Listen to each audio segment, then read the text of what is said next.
Eliza Crane was 18 and homeless in the dust-choked streets of Halsey, Kansas. She had no family left in the world, no prospects to speak of, and a carefully folded $10 bill that represented the last of her mother's meager savings. With that solitary bill, she bought the abandoned Cattleman's Trust building, a gutted stone shell on a main street that had already surrendered to the prairie wind. But what no one knew, not the bitter, ruined ranchers who rode past her without a glance, not the prairie dogs that had claimed the town square, and not even Eliza herself, was that behind a massive, rust-fused vault door lay the secret to the town's ruin, and the unlikely blueprint for her own salvation. This is the story of how a book, a ledger, and the ability to read them rebuilt a life from the ashes of a forgotten town. Her mother, Eleanor Crane, had been a schoolteacher, a woman from a quiet corner of Ohio who believed that knowledge was the only inheritance that could never be stolen. She had followed a husband west, a freighter with hopeful eyes who was lost to a blizzard on the Santa Fe Trail when Eliza was only 4. Eleanor never remarried. Instead, she poured all her thwarted hopes and quiet affections into her daughter and her small one-room schoolhouse. She taught Eliza the steady, beautiful logic of numbers, the shapes of letters, and the stories they could build. While other girls learned stitching and canning, Eliza learned the quiet satisfaction of a balanced equation and the clean lines of a well-formed sentence. Her most treasured possession, the object she carried with her through every hardship, was her mother's own copy of Euclid's Elements, its cover worn smooth, its pages filled with Eleanor's precise, delicate notes in the margins. It was a book of geometry, of proofs and axioms, and her mother had called it the grammar of the physical world. Eleanor believed that if you could understand the principles that governed lines and angles, you could understand the structure of anything, from the joists of a roof to the columns of a ledger. That inheritance became Eliza's only shield when her mother's cough deepened and settled in her lungs. Consumption was a slow, patient thief, and it took Eleanor over the course of a long, hard winter. Eliza was 16 when she buried her mother in the small churchyard, and from that day forward, she was entirely on her own. She was competent and quiet, accustomed to work, and she found small jobs here and there, mending clothes for the blacksmith's wife, scrubbing floors at the mercantile, helping with the canning at the Miller Ranch. She never complained, never asked for more than was offered, and held herself with a stillness that people mistook for simplicity. They saw a plain, hard-working orphan. They did not see the sharp, observant mind behind her calm, gray eyes, a mind that saw the world in terms of structure, of causes and effects, of problems waiting for a logical solution. She was always watching, always learning, filing away the details of how things worked, or more often in Halsey, how they were falling apart. The town itself was in a slow, grinding decline, a casualty of a cattle boom that had gone bust, and the final fatal blow had come from the very institution that was meant to be its anchor, the Cattleman's Trust. The bank's failure had been swift and brutal. Its president, a man named Silas Croft with a warm smile and cold eyes, had vanished overnight. One morning, the doors were locked. By noon, the panic had set in. By evening, the town understood it had been bled dry. The ranchers, the merchants, the widows who had entrusted their small savings to Croft's care, they were all ruined. The locked doors of the bank were a monument to their broken trust, and Halsey began to empty out, family by family, as if a plague had swept through. People packed what they could onto their wagons and simply left, abandoning homes and businesses, surrendering their dreams to the encroaching prairie grass. Eliza's own ejection was not a single dramatic event, but the final quiet consequence of this communal collapse. The Millers, the last family she worked for, called her into their sparsely furnished parlor one afternoon. Mrs. Miller, a woman who had always been kind in her own distracted way, could not meet her eyes. It was Mr. Miller who spoke, his voice heavy with the weariness of a man who had lost everything. They were leaving, heading for Oregon where they had family. They had no money to pay her, and no room for her on the wagon. He pressed $2 silver into her hand. "It's all we can spare, Eliza," he said, his voice rough with shame. "God go with you." She did not cry or plead. She simply nodded, thanked them for their past kindness, and went to the small attic room where she slept. She gathered her few possessions: a spare dress, her mother's worn book, a tin cup, a blanket, and the small cloth purse that held her savings. She now had $10.12 to her name. She walked out of the Miller house and did not look back. The town of Halsey, which had been her whole world, had finally and completely cast her out. She was adrift in a sea of abandoned buildings and broken dreams. She spent that first night huddled in the covered doorway of the old mercantile, the rough wool of her blanket pulled tight around her shoulders, the hard spine of her mother's book a solid, comforting weight against her side. The wind, a constant, lonely presence on the plains, moaned through the empty streets, carrying with it the scent of dust and decay. She felt a profound and chilling solitude, the kind that settles deep in the bones, but despair was a luxury she could not afford. As the sun rose, casting long skeletal shadows down the main street, she got to her feet. Her mind, trained in the cool logic of her mother's lessons, was already at work, not on what she had lost, but on the problem that lay before her: survival. Her journey was not one of miles, but of steps, a slow, deliberate circuit of the dead town. She walked the length of Main Street, her eyes taking in the details of the decay with a dispassionate clarity. She saw the sun-bleached curtains still hanging in the windows of the hotel, the faded lettering on the assayer's office, the way a single, resilient sunflower had pushed its way up through a crack in the boardwalk. She was not looking for pity or for remnants of the past. She was assessing resources, searching for shelter. Most of the wooden buildings were collapsing, their roofs caved in, their walls leaning at precarious angles. They were fire traps, filled with rotting wood and broken glass, offering no real defense against the elements or the occasional drifter who might wander through. But the bank was different. It was the only stone building in town, a 2-story structure of limestone blocks, quarried from the hills to the north. It had been built to project an image of permanence and security, an irony that was almost too bitter to contemplate. Its grand windows were shattered, and the heavy oak doors hung slightly ajar, but the walls were solid, square, and true. A notice, weathered and peeling, had been nailed to one of the doors by the county marshal months ago. It read, "For sale by county order, property of the defunct Cattlemen's Trust, $10 for deed and title. County assumes no liability." $10. It was everything she had, save for 12 cents. To anyone else it was an absurd proposition, paying for a ruin, a monument to failure that was worth less than nothing. But Eliza saw it differently. She saw 4 solid walls and the possibility of a roof over her head. She saw a defensible space, a shelter that would not collapse in the first winter storm. It was a problem, yes, but a problem with a structure she could understand. The decision formed in her mind with the quiet certainty of a solved equation. She spent the next 2 days walking the 20 miles to the county seat in Prairie Ridge.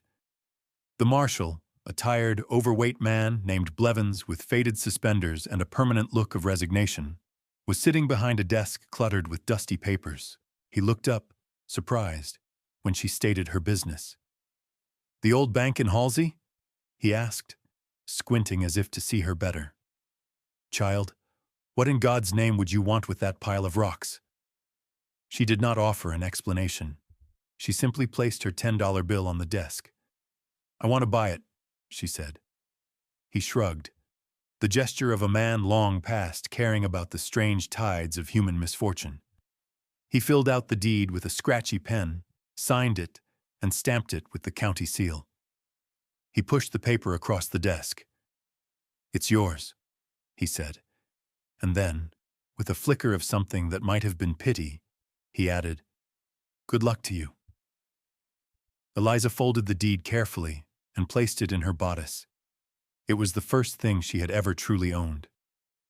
The walk back to Halsey felt different.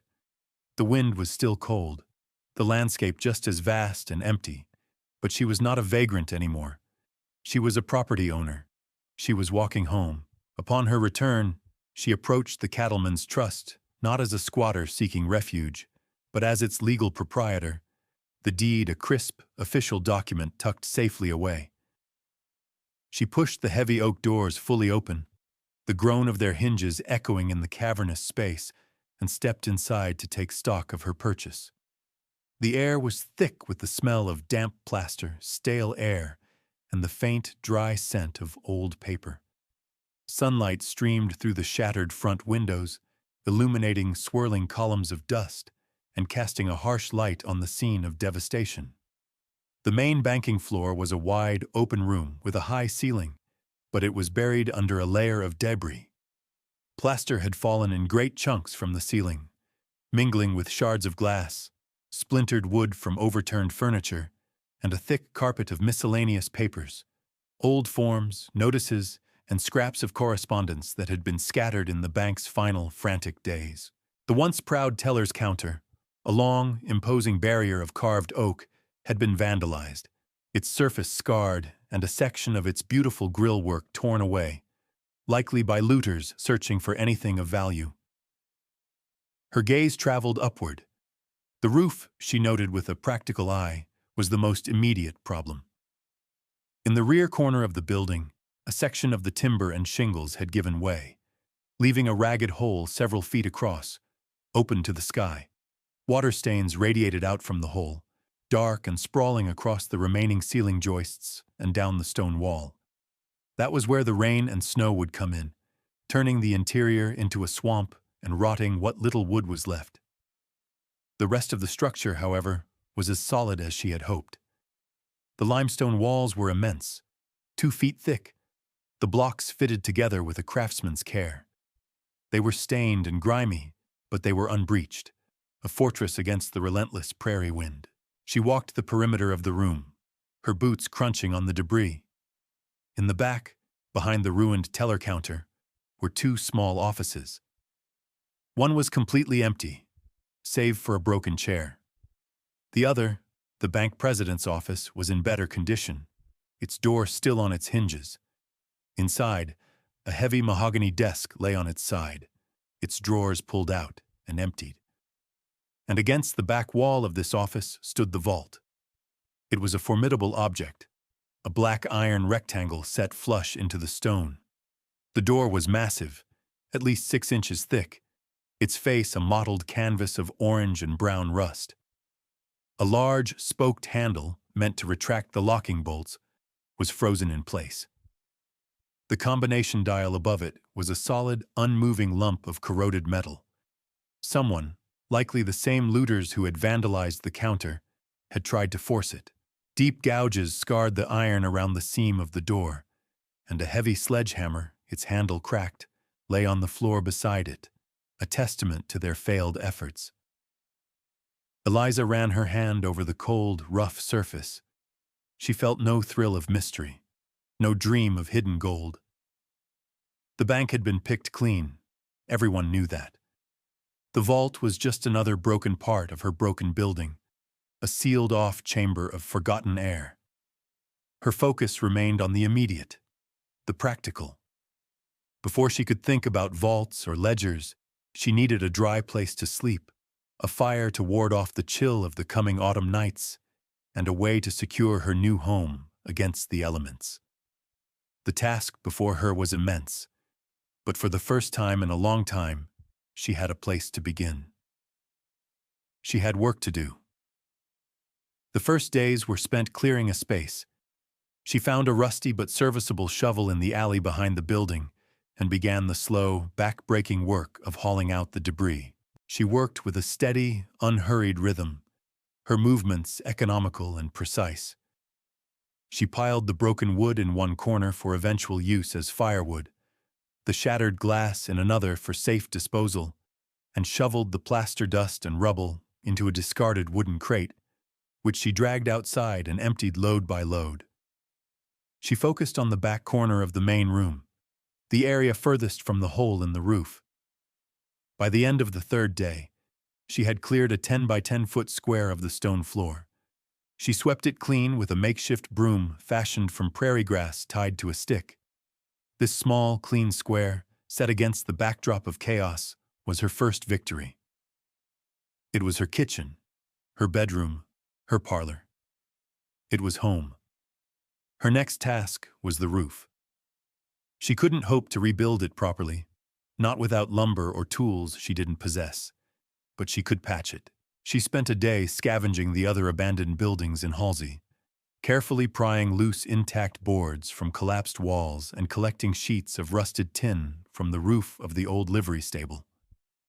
Using a length of rope and her own surprising strength, she hauled the materials to the second floor and, working cautiously on the weakened roof joists, she fashioned a crude but effective patch over the hole, layering the boards and tin to shed the worst of the rain. Her greatest find came from the alley behind the blacksmith's shop, a small, pot-bellied iron stove cast aside because of a long crack in its firebox. She dragged the heavy object back to her cleared corner in the bank and set about repairing it. This was work that required patience and ingenuity, qualities her mother had nurtured in her. She remembered watching the blacksmith repair his forge with a special kind of clay. She found a deposit of similar clay down by the dry creek bed, mixed it with water to make a thick paste, and painstakingly filled the crack in the stove, smoothing it with her fingers. She reinforced the repair with wire she salvaged from a broken fence. After letting the clay dry for 2 days, she built a small, tentative fire inside. The clay held. The stove drew beautifully, its gentle heat pushing back the damp chill of the stone building. That night, for the first time in months, she slept in true warmth, bathed in the soft, flickering glow of the fire, the sound of its crackling a companionable presence in the vast, silent room. As the weeks passed, a routine settled over her. Her days were filled with the physical labor of reclamation. She found a way to board up the broken windows, leaving small openings for light. She repaired one of the heavy front doors so that it could be barred from the inside. The bank was slowly transforming from a ruin into a rustic but secure shelter. It was during this period, while clearing the last of the rubble from the president's office, that her attention returned to the vault. Near its base, half buried in plaster dust, her shovel struck something hard. It was a long, heavy crowbar, nearly 4 feet of solid steel, its tip flattened from use. It had been left behind by the frustrated looters. She picked it up, feeling its weight in her hands.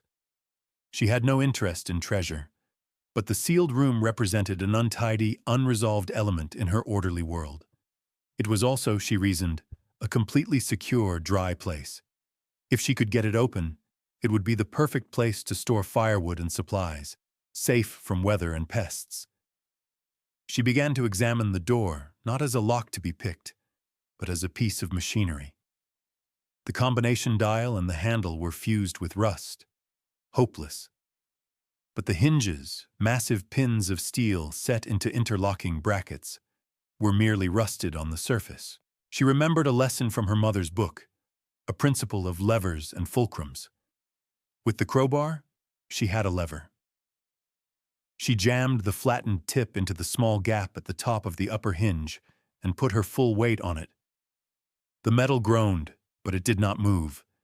It was a problem of force and angles, a geometry problem made of iron and stone. The work was grueling, a battle of inches. Day after day, she returned to the vault door, attacking the hinges. She used a heavy chunk of limestone as a hammer, driving the tip of the crowbar deeper into the seam around the upper hinge pin. The rhythmic clang of steel on steel echoed through the empty bank, a lonely percussion marking the passage of time. Her hands became calloused and raw. Her muscles ached with a deep, persistent soreness. But she was stubborn, and the problem fascinated her.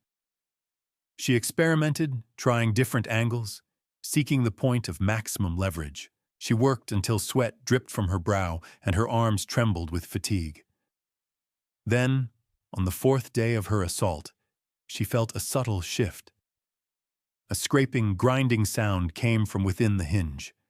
She put her weight on the crowbar again, and this time, the upper pin moved, just a fraction of an inch, with a screech of tortured metal. Hope surged through her. For the rest of the day, she worked with renewed determination, hammering and prying, slowly, painstakingly, working the pin upward. Finally, with one last great heave, the pin came free, a thick, rusted cylinder of steel. The top of the massive door sagged forward an inch. The lower hinge now bore all the weight. It was easier. Within an hour she had worked the second pin loose. The great iron door, free from its hinges, leaned precariously against the frame. Using the crowbar as a lever against the floor, she managed to pry it open just enough to slip through the gap. She lit a lantern and stepped inside. The air that greeted her was not the damp, musty smell of a tomb, but the dry, clean scent of old paper and leather. The vault was not a strong room for gold, but a records chamber, a fireproof library. It was small, no more than 8 feet square. 3 of the walls were lined with sturdy wooden shelves, and on those shelves sat rows of thick, leather-bound ledgers, their spines stamped in faded gold leaf. Cattleman's Trust, Halsey. In the center of the room stood a heavy oak desk and a single chair, both covered in a fine layer of dust. The room was a time capsule, perfectly preserved from the day it was sealed. On the desk sat a large black metal strongbox. It was locked. Unlike the vault door, its lock was small and simple. A few sharp blows with the crowbar at the hasp, and the lid sprang open. Eliza lifted it, her heart beating a little faster despite herself. Inside, there was no glint of coin or jewel. The box was filled to the brim with paper, stacks of it, tied neatly with string. She lifted out the first bundle.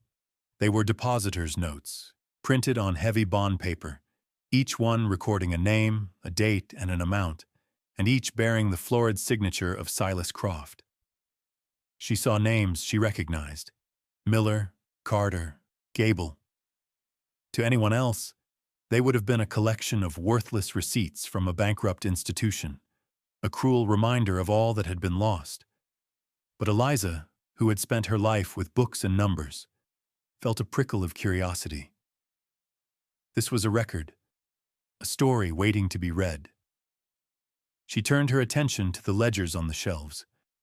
She pulled down the largest one, dated for the year the bank failed. She opened it on the desk, the stiff pages crackling in the silent room. The book was filled with columns of transactions, recorded in a precise, elegant script. It was a meticulous accounting of every dollar that had flowed into and out of the bank. And tucked between the pages, near the very end, was a sealed envelope addressed simply, "To whomever finds this." Her fingers trembled slightly as she broke the wax seal. Inside was a letter, several pages long, written in the same neat hand as the ledger entries. It began, "My name is Thomas Ames, and I was the chief clerk of this bank. If you are reading this, it means that my conscience has found a voice, even if I lacked the courage to give it one myself." What followed was a full confession, not of his own guilt, but of his employer's. Silas Croft had not lost the town's money in risky cattle futures, as he had claimed. That story had been a carefully constructed lie. Over the course of 6 months, he had systematically converted every asset: the rancher's savings, the merchant's operating funds, the widow's nest eggs, into untraceable bearer bonds and cash. He had emptied the bank, leaving behind only these worthless paper notes to create a confusing trail. Ames, a quiet man trapped by fear and a misplaced sense of loyalty, had been forced to help, recording the fraudulent transactions. The letter detailed Croft's plan, his destination, a bank in San Francisco, and the false name under which he intended to live.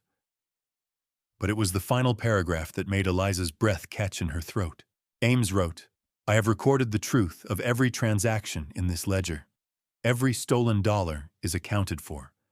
I also studied the bank's territorial charter, a copy of which is in the bottom drawer of this desk. It contains a clause, Article 9, Section 4, which states that in the event of the bank's dissolution, any unclaimed deposits or assets legally revert to the holder of the physical property deed after a period of 1 calendar year." Mr. Croft believed no one would ever look, and that the building would fall to the county for taxes. He was a thorough man, but he was arrogant. He did not account for this. It is a small chance, a strange justice, but it is the only one I can offer the good people of Halsey. I pray God it is enough. Eliza's mind raced, connecting the pieces with the speed of a practiced thinker. The bank had failed well over a year ago. She held the deed. The depositor's notes in the strongbox were the legal claims. The ledger was the irrefutable proof of the theft. The fortune wasn't gone, it was stolen. And according to the law, the claim to it now belonged to her. She sank into the dusty chair, the letter in her hand, the weight of her discovery settling upon her. She looked from the ledger to the strongbox, then at her own calloused hands.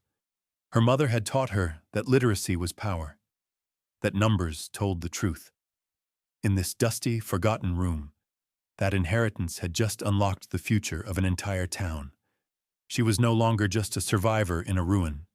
She was the custodian of a stolen hope, and the quiet girl who had been dismissed and overlooked now held the key to everything. The immediate thrill of discovery quickly gave way to the sobering weight of responsibility. Eliza knew this was bigger than her own fortune. The names in the ledger were not abstractions. They were the people she had known her whole life, the families who had lost everything, whose despair had emptied the streets of Halsey. The money was theirs, stolen from them by an act of profound betrayal.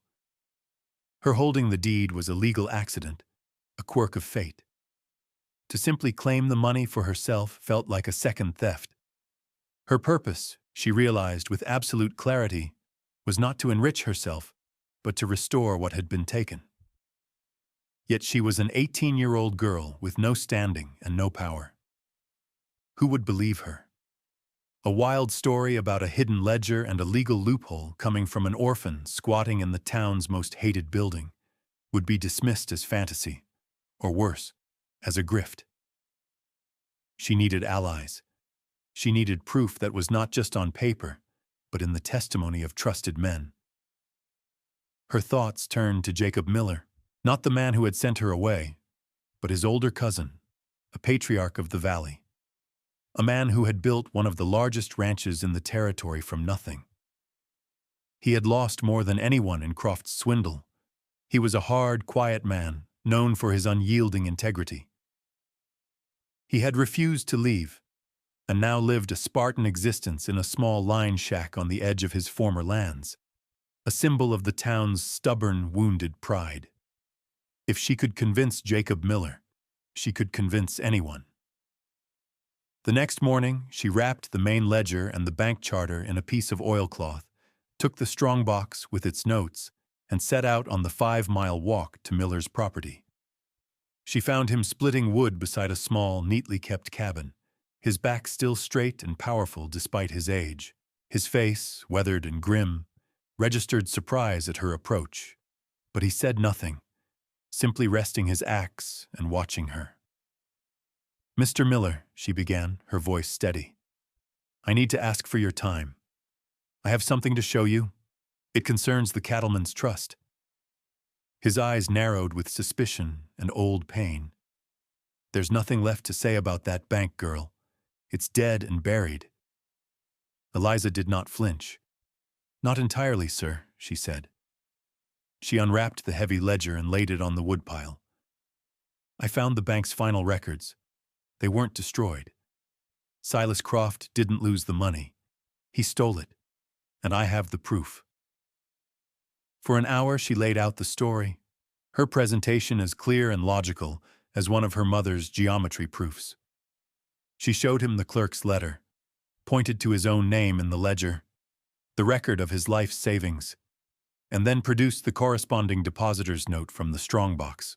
Finally, she showed him the bank charter, her finger tracing the words of Article 9, Section 4. Jacob Miller listened in silence, his expression unreadable. He picked up his own depositor's note, studying the paper, the ink, the familiar signature of the man who had ruined him. He ran a thumb over the columns in the ledger. He was a man who understood cattle counts and land deeds. He recognized the authority of a well-kept book. When she finished, a long silence stretched between them, broken only by the sighing of the wind. "You can read this," he said at last. It was not a question, but a statement of fact, tinged with a kind of wonder. "Every word," Eliza confirmed. "My mother was a teacher." He looked from the book to her face, and for the first time, he seemed to see her not as a stray orphan, but as someone of substance. "If this is true," he said slowly, his voice raspy with an emotion he could not hide, "if what these papers say is the God's own truth, then everything changes." He straightened up, his eyes seeming to regain a fire she had never seen in them. "We need to gather the others," he declared. "Ben Carter, the blacksmith. He can tell if this ink is fresh. Sarah Gable, she'll remember the dates Croft made her husband sign his papers. We need witnesses. We need a council." In that moment, Jacob Miller became her first and most powerful advocate. Her solitary quest had just become a community's cause. Word traveled with the speed of a prairie fire. Jacob Miller rode out that same day, a man possessed of a renewed and righteous purpose. He sought out the scattered remnants of Halsey's citizenry, the families clinging to their homesteads, the ranchers who had been reduced to hiring themselves out as day laborers. He brought them back to the bank, one by one or in small family groups. They came with suspicion in their eyes, their faces etched with the hardness of loss. They entered the cavernous stone building, a place they had only known as the source of their ruin, and found Eliza Crane waiting for them, a ledger open on a makeshift table. She met each of them with the same calm, quiet dignity. She would find their name in the book, show them the record of their savings, and explain the clerk's letter and the charter. She answered their questions patiently, her command of the facts irrefutable. Ben Carter, the blacksmith, a man whose powerful hands were surprisingly gentle, examined the ledger under the lantern light. "The paper is right for the time," he pronounced, sniffing a page. "And this ink, it's iron gall. Been set on this page for more than a year, I'd wager. This is no forgery." Sarah Gable, a widow whose grief had settled into a fierce, protective shell, gave a tearful but clear account of the day Silas Croft had convinced her husband to sign over the deed to their farm as collateral, a transaction meticulously recorded in the ledger. With each new testimony, the truth became more solid, more undeniable. The atmosphere in the bank began to change. The initial skepticism gave way to a fragile, burgeoning hope, and then to a slow-burning anger directed not at the world, but at the man who had wronged them. The bank's main room, which had been Eliza's solitary refuge, transformed into a town hall, a council chamber, a place of pilgrimage. People started bringing things. Ben Carter arrived one afternoon with his tools, and without a word, set about expertly repairing the cracked stove and forging a new, stronger latch for the front doors. Sarah Gable and two other women organized a communal kitchen in one corner, bringing stew and fresh bread, their presence turning the cold stone building into a place of warmth and nourishment. Men who had been rivals for grazing rights now worked side by side, patching the roof properly, replacing the broken glass in the windows with oiled paper, and building sturdy benches from salvaged lumber. The work was a form of therapy, a way to channel their anger and grief into something constructive. They were not just repairing a building, They were rebuilding the heart of their community, and Eliza, the quiet girl with the book, was its unlikely center. They began to call her Miss Crane, a title of respect offered freely and without prompting. She had given them more than just the possibility of their money back. She had given them back their shared history and a common cause. The reclamation was a slow, legal process, navigated by the steady hand of Jacob Miller and the undeniable evidence of the ledger. He and a small council, elected in the main room of the bank, hired a lawyer from Topeka and filed a formal claim with the territorial government, presenting the ledger, the clerk's letter, and sworn affidavits from a dozen former residents of Halsey. The territorial marshals, armed with the detailed information from Thomas Ames's letter, were able to track Silas Croft to San Francisco, where he was living under an assumed name. They froze his assets, and the slow, arduous process of recovery began. While the lawyers and politicians argued, life in Halsey began to settle into a new rhythm. Some of the families who had left began to drift back, drawn by the news that the town was not as dead as they had believed. The money had not yet returned, but the hope had, and that proved to be a more powerful currency. The bank became the town's official center. By unanimous vote of the council, the deed was formally and legally signed over to Eliza, free and clear, along with a promise of a 10% finder's fee from all recovered assets. It was a fortune that would ensure she would never be homeless or hungry again, but she had already found something more valuable. The community decided that the large banking room should serve a dual purpose. By day, it was to be a schoolhouse. By night, a town hall. And there was no question as to who the teacher would be. Eliza, using her mother's books and her own clear, patient methods, began teaching the town's children their letters and numbers. She would stand before them, a piece of charcoal in her hand, and draw the clean, perfect lines of a triangle on a slate, explaining the principles of Euclid with the same reverence her mother once had. She was a natural teacher, and the children, many of whom had never had any formal schooling, were hungry to learn. The back office, where the vault stood with its door now properly rehinged by the blacksmith, became her private quarters. It was a simple, comfortable home, filled with the warmth of her repaired stove and the scent of the bread Sarah Gable often left for her. She was no longer Eliza Crane, the orphan, the outsider. She was Miss Crane, the teacher, a respected and essential member of the community she had resurrected. She had a name, a home, and a purpose, all of it built from the ruins of a failed bank. One evening, as winter began to lay its first frost on the prairie, Eliza sat in her small apartment, the quiet hum of the town council meeting filtering through her door. The main room was lit by a dozen lanterns, their warm glow a beacon in the vast darkness of the plains.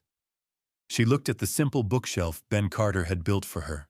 On it sat her mother's worn copy of Euclid's Elements, its spine faded, its pages soft with use. Next to it, she had placed the letter written by Thomas Ames, the bank clerk, which she had carefully preserved. One was an inheritance of knowledge, a gift of logic and reason from the mother who had loved her. The other was an inheritance of conscience, a gift of truth from a stranger she would never meet, a man who had chosen to do the right thing in the face of his own fear. She thought of the $10 bill, the last of her mother's money, and the desperate choice she had made. It had bought her a pile of stones, a broken roof, and a future she could never have imagined. Eliza Crane was 18 and had been homeless. She had $10 to her name, and she spent it on a ruin. It was the only true home she had ever known, built not of stone and wood, but of numbers and names, and the quiet, world-changing power of a single well-kept book. It was the best $10 she ever spent.